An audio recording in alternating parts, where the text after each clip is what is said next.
क्या आप अनुमान लगा सकते हैं कि किडनी स्टोन यानी गुर्दे की पथरी का आकार या फिर साइज ज़्यादा से ज़्यादा आपके शरीर में कितना बड़ा हो सकता है?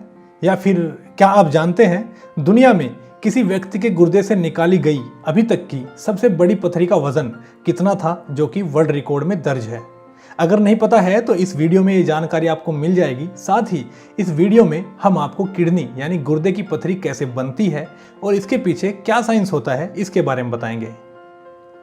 चलिए सबसे पहले आपको बताते हैं कि दुनिया में अभी तक की किसी व्यक्ति के शरीर से निकाली गई किडनी स्टोन का वजन 1 किलोग्राम से भी अधिक था, जिसका डायमीटर व्यास 70 सेंटीमीटर था।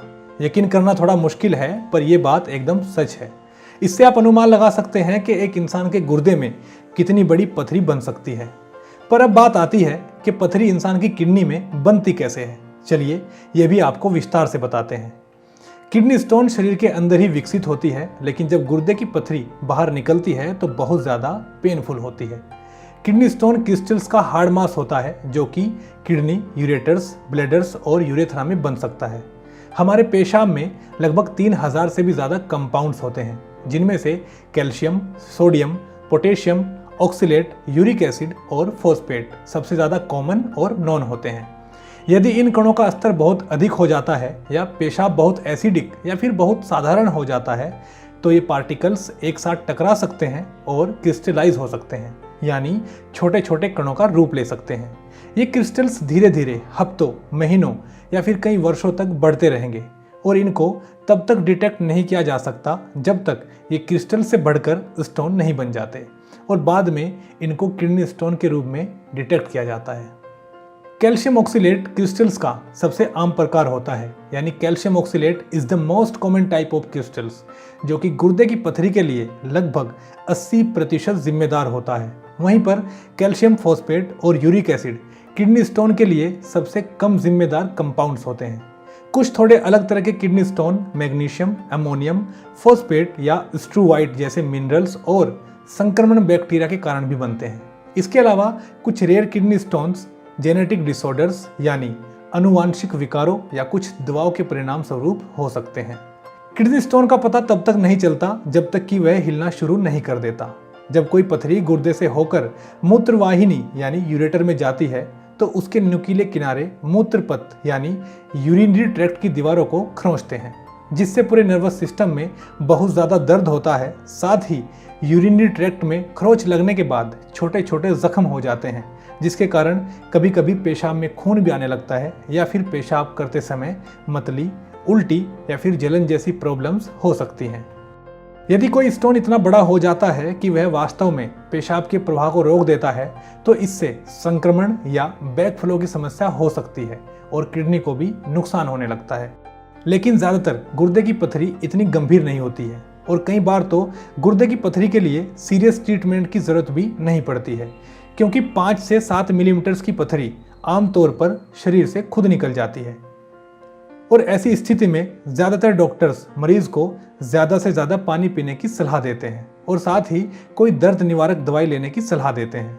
और यदि पथरी थोड़ी बड़ी हो तो अल्फा ब्लॉकर्स जैसी दवाएं मूत्रवाहिनी यानी यूरेटर में मांसपेशियों को आराम देकर पथरी को आसानी से बाहर निकालने में मदद कर सकती हैं। इसके अलावा पोटेशियम साइट्रेट नामक एक अन्य दवाई भी पेशाब को कम एसिडिक बनाने के साथ साथ पथरी को घोलने में मदद करती है, जिससे कि पथरी घुलकर पेशाब के रास्ते बाहर आ जाए।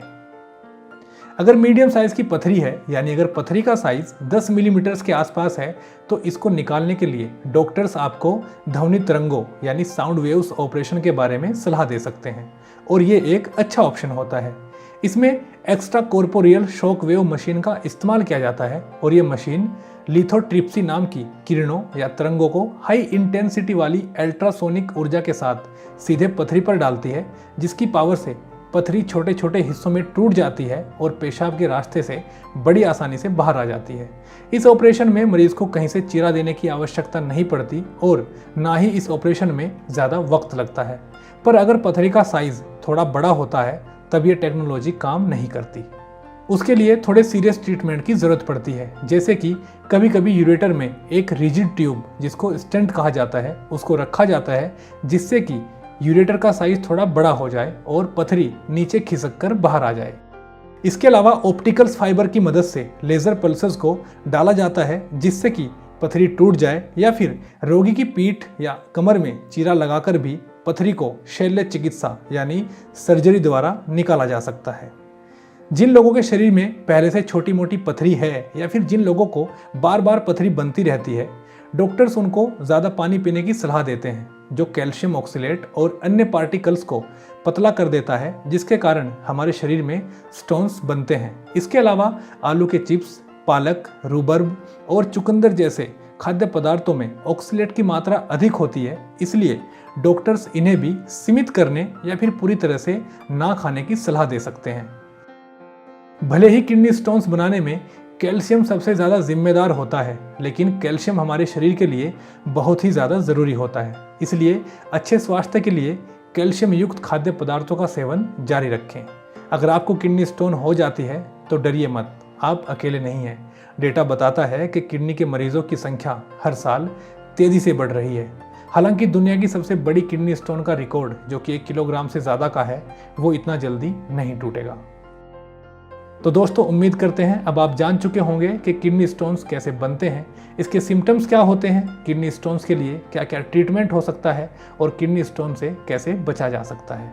वीडियो इन्फॉर्मेटिव लगी हो तो इस वीडियो को लाइक कर दीजिए, शेयर कर दीजिए और इस तरह की हेल्थ इन्फॉर्मेटिव वीडियोस के लिए पॉकेट हेल्थ को सब्सक्राइब कर लीजिए। साथ ही बेल आइकन को भी दबा दीजिए। मिलते हैं नेक्स्ट वीडियो में, तब तक के लिए धन्यवाद।